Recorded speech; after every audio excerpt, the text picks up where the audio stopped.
नमस्कार, स्वागत है आपका और मैं हूं आपके साथ लता। बड़ी खबर आपको बता रहे हैं, जहां महाराष्ट्र में अब किसी भी वक्त गिर सकती है महाविकास आघाड़ी की सरकार, क्योंकि लगातार सियासी हलचल से लगातार महाराष्ट्र में आ रहा राजनीतिक भूचाल। जहां शिवसेना के नेता बीजेपी पर डाल रहे हैं डोरे, तो वहीं अब एनसीपी प्रमुख शरद पवार ने भी की है प्रशांत किशोर से मुलाकात। साथ ही आपको ये भी बताते चले कि महाराष्ट्र में सरकार में लगातार बने संकट को लेकर शरद पवार शिवसेना को याद दिला चुके हैं बाल ठाकरे की याद। जहां एक बार फिर से महाराष्ट्र में बड़ा सियासी संकट महाराष्ट्र सरकार पर खड़ा होता दिखाई पड़ रहा है। और ऐसा हम इसीलिए कह रहे हैं क्योंकि अब शरद पवार और प्रशांत किशोर के बीच मुलाकात हुई है। जी हां, आपको बताते चले कि महाराष्ट्र में शरद पवार के निवास स्थान पर प्रशांत किशोर उनसे मुलाकात करने पहुंचे हैं। हालांकि इस मुलाकात को एक शिष्टाचार मुलाकात का नाम जरूर दिया जा रहा हो, लेकिन राजनीतिक हलकों में साफ तौर पर एक खबरें सामने आ रही हैं कि महाराष्ट्र में जो सियासी संकट लगातार बना हुआ है, इसको लेकर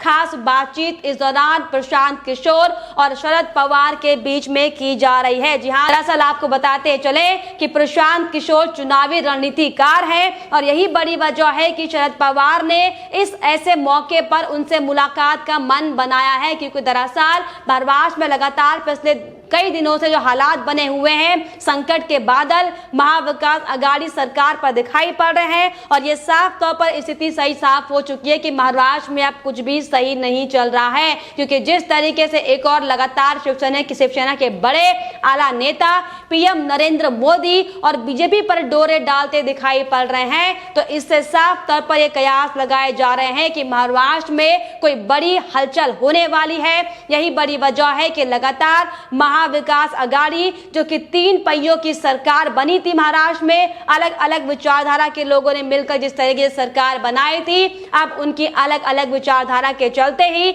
महाराष्ट्र में एक बार फिर से बड़ा संकट खड़ा होने वाला है। जहां ये भी कयास लगाए जा रहे हैं कि शरद पवार हो सकता है कि प्रशांत किशोर से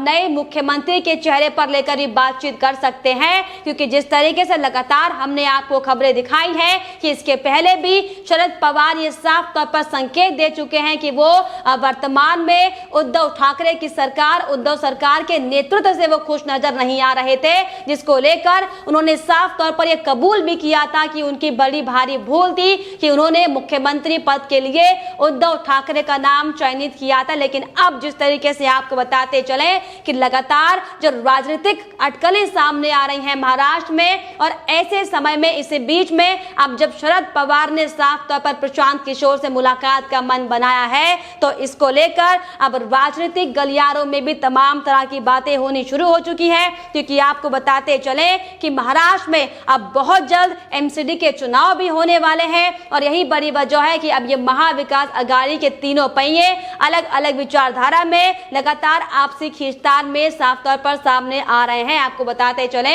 कि महाराष्ट्र में इस वक्त की जो स्थिति है, लगातार सरकार डगमगाती हुई दिखाई पड़ रही है। और यही बड़ी वजह है कि उद्धव ठाकरे अब हो सकता है कि बीजेपी के साथ गठबंधन करने के लिए ही इसी मकसद से लगातार वो बीजेपी पर डोरे डाल रहे हैं, क्योंकि हमने आपको दिखाया था कि कैसे पिछले दिनों उद्धव ठाकरे दिल्ली में पीएम नरेंद्र मोदी से मुलाकात करने पहुंचे थे। और मुलाकात में जो खास बात देखी गई थी कि किस तरीके से 10 मिनट का अलग से समय निकालकर व्यक्तिगत मुलाकात पीएम नरेंद्र मोदी से की गई थी, जिसके बाद उनसे सवाल पूछने पर उन्होंने साफ तौर पर यह कहा था कि बीजेपी और हमारे भले ही राजनीतिक संबंध ना हो, लेकिन हमारे व्यक्तिगत संबंध आज भी कायम है। और साथ ही साथ उन्होंने ये भी बयान देते हुए कहा था कि मैं देश के प्रधानमंत्री से मुलाकात करने गया था, नवाज शरीफ से मुलाकात करने नहीं गया था। और यही बड़ी वजह है कि अब लगातार शरद पवार ये दुहाई देते हुए भी दिखाई पड़ रहे हैं कि महाविकास आघाड़ी सरकार में सब कुछ ठीक चल रहा है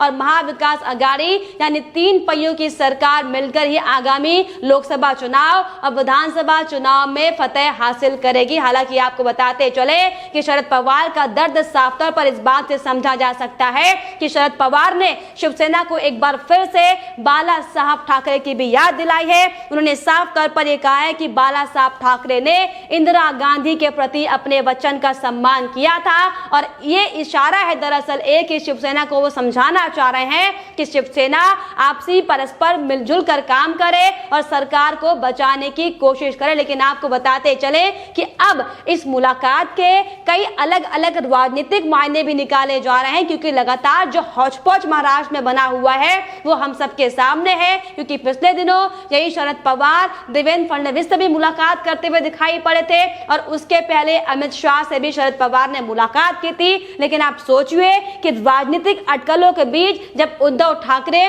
पीएम नरेंद्र मोदी से मुलाकात करने पहुंचते हैं और अपने रिश्तों को कायम होने का जो दावा करते हैं, ये साफ तौर पर समझा जा सकता है कि कहीं ना कहीं कुछ तो गड़बड़ महाराष्ट्र की सरकार में चल रहा है। क्योंकि इसके पहले हमने आपको ये भी दिखाया था कि कैसे लगातार मोदी सरकार को घेरने वाली शिवसेना, लगातार कुंभ स्प्रेडर के नाम पर बदनाम करने वाली शिवसेना के नेता संजय राउत ने भी अभी पिछले दिनों पीएम नरेंद्र मोदी की जमकर तारीफ की थी। उन्होंने भी साफ तौर पर उद्धव ठाकरे और पीएम नरेंद्र मोदी की मुलाकात के बाद कहा था कि हमारे राजनीतिक संबंध भले ही ना हो लेकिन हमारे व्यक्तिगत संबंध बरकरार हैं। जी, इसके अलावा आपको भी बताते चले कि पीएम नरेंद्र मोदी और उद्धव ठाकरे की 10 मिनट की अलग से हुई मुलाकात को संजय राउत ने सकारात्मक मुलाकात बताया था। और इसके अलावा शिवसेना के नेता संजय राउत ने यह भी साफ तौर पर पीएम नरेंद्र मोदी की तारीफ में कहा था कि पीएम नरेंद्र मोदी देश के सर्वश्रेष्ठ नेता हैं, टॉप लीडर हैं। तो आप समझ सकते हैं कि कैसे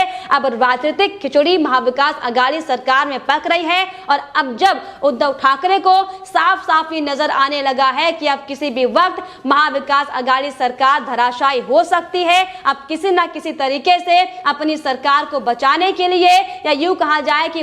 घर वापसी करने के लिए लगातार बीजेपी के नेताओं में डोरा डालते उद्धव ठाकरे दिखाई पड़ रहे। लेकिन आपको बताते चले कि साफ तौर पर अब ये कयास समझे जा रहे हैं, क्योंकि हमने 2019 में जब महाराष्ट्र में विधानसभा चुनाव हुआ था तब भी गौर की जगह हमने देखा था कि कैसे ढाई साल के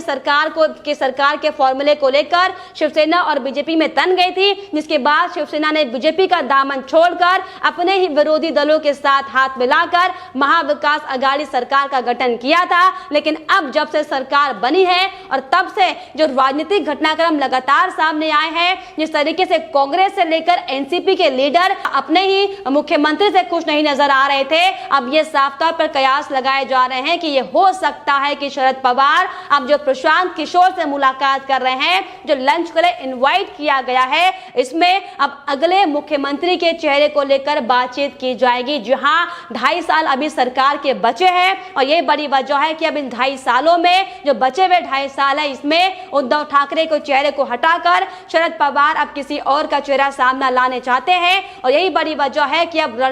चुनावी रणनीतिकार प्रशांत किशोर से लगातार बातचीत का जो माहौल है वो शरद पवार के साथ बना हुआ है। तो साफ तौर पर जिस तरीके से महाराष्ट्र में जो सियासी उठापटक मची हुई है, इसे समझा जाना तय है कि महाविकास अघाड़ी सरकार किसी भी वक्त टूट सकती है। और यही बड़ी वजह है कि लगातार अब उलटफेर महाराष्ट्र में बना हुआ है। लगातार महाराष्ट्र से लेकर दिल्ली तक नेताओं की दौड़ धूप की जा रही है, जहां इसी बीच में जिस तरीके से जो खास मायने आज शरद पवार और प्रशांत किशोर की बैठक के निकाले जा रहे हैं, ये सबसे ज्यादा अहम माना जा रहा है। क्योंकि ऐसे वक्त में जब शरद पवार और मुख्यमंत्री उद्धव ठाकरे को आपस में मिलकर बातचीत करनी चाहिए थी, तो ऐसे समय में आप देखिए कि कैसे चुनावी रणनीतिकारों के साथ मुलाकात कर महाराष्ट्र में चल रही राजनीतिक गतिविधियों पर चर्चा की जा रही है। हालांकि यह हवाला दिया जा रहा है कि 2024 को लेकर चर्चा जरूर की जा रही है, लेकिन आपको बताते चले कि वर्तमान में जो महाराष्ट्र के हालात बने हुए हैं, जिस तरीके से उद्धव सरकार हर मोर्चे पर फेल दिखाई दिखाई पड़ी थी। हमने देखा था कि कैसे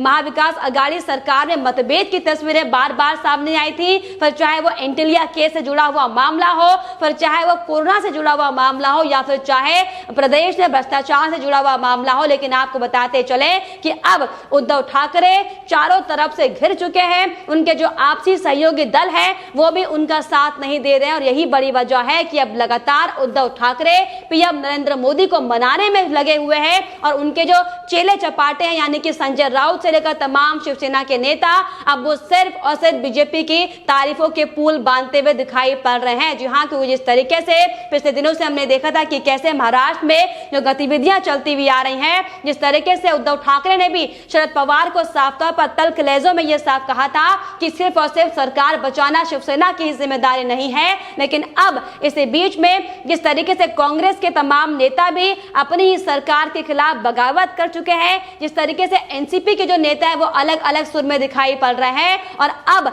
जो महाराष्ट्र के मुख्यमंत्री लगातार दिल्ली की दौड़ धूप कर रहे हैं, साफ तौर पर समझा जा सकता है कि महाराष्ट्र में कुछ ना कुछ गड़बड़ जरूर चल रहा है। और यही बड़ी बात है कि महाराष्ट्र में अब इन तमाम राजनीतिक घटनाओं के बीच में जो शरद पवार ने प्रशांत किशोर से मुलाकात की, जरूर जबरदस्त कुछ ना कुछ महाराष्ट्र में पकाया जा रहा है। लेकिन फिलहाल आपको बताते चले कि यह निश्चित तौर पर तय हो चुका है कि महाविकास अघाड़ी सरकार किसी भी वक्त ध्वस्त हो सकती है। लेकिन हालांकि फिलहाल शरद पवार और प्रशांत किशोर की मीटिंग के बाद क्या कुछ खबरें सामने निकल कर आती देखने वाली बात होगी। लेकिन फिलहाल ये सबसे बड़ा सस्पेंस बरकरार महाराष्ट्र में बना हुआ है कि अब आखिरी स्टैंड क्या होगा महाराष्ट्र में, अब आखिरी राजनीतिक भूचाल महाराष्ट्र में किस तरीके का देखने को मिलेगा। लेकिन फिलहाल इस पर आपकी क्या राय है हमें कमेंट बॉक्स में जरूर लिखिएगा। साथ ही साथ हमारे चैनल को सब्सक्राइब करना भी ना भूलें।